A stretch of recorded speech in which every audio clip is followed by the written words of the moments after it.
Na mwanablogu Albert Ojwang imeendelea mahakamani kwa siku ya tatu, huku ushahidi wa picha za CCTV ukionyesha jinsi marehemu Ojwang alivyosafirishwa kwa gari la polisi hadi hospitali ya Mbagathi katika njia ya kutatanisha. Shahidi na afisa wa mamlaka ya kusimamia utendakazi wa polisi IPOA Joshua Mutua akieleza mahakama kuwa picha hizo za CCTV zinaonyesha namna polisi walivyojikokota kabla ya kumwasilisha Ojwang kwa hospitali usiku huo. Ode Francis amefuatilia taarifa hiyo kwa siku nyingine na kuandaa ripoti ifuatayo.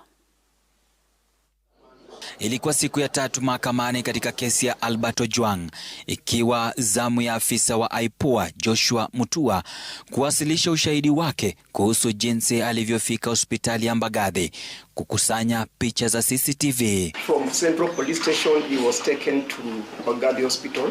Mwendo wa saa 7 na dakika 35 usiku tarehe 8 Juni mwaka 2025, gari la polisi linaonekana likiingia katika eneo la dharura katika hospitali ya Mbagathi.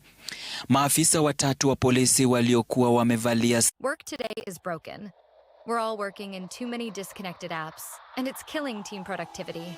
But for the to rush the victim to the attention of the medics. The officers are moving very slowly. There is no urgency. There is no urgency in that movement to show there is a sick person in the vehicle. That is for the defense counsel. We agree on that. Dakika chache baadaye, maafisa hao wanarudi na mashela. Now the body has been removed. It has been placed on the stretcher.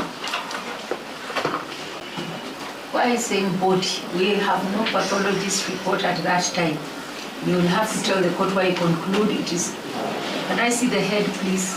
Baadaye maafisa hao walinaswa tena kwenye CCTV wakimrudisha Albert nje bado akiwa juu ya mashela na kumuingiza ndani ya gari la polisi. 02:15 hours now the vehicle leaves the Mbagathi Hospital. Cheti cha uchunguzi kilichotiwa saini na afisa wa IPOA Joshua Mutua kinathibitisha kuwa video hiyo ni halisi na ilitolewa kwa kufuata taratibu za ushahidi. Ripoti ya mpelelezi wa IPOA inaelezea kuwa Albert Ojwang alipelekwa Mbagathi lakini hakuingizwa hospitalini kwa huduma yoyote. Swali linaloibuka sasa ni kwa nini Albert alipelekwa hadi chumba cha dharura kisha kurudishwa na kuondolewa hospitalini.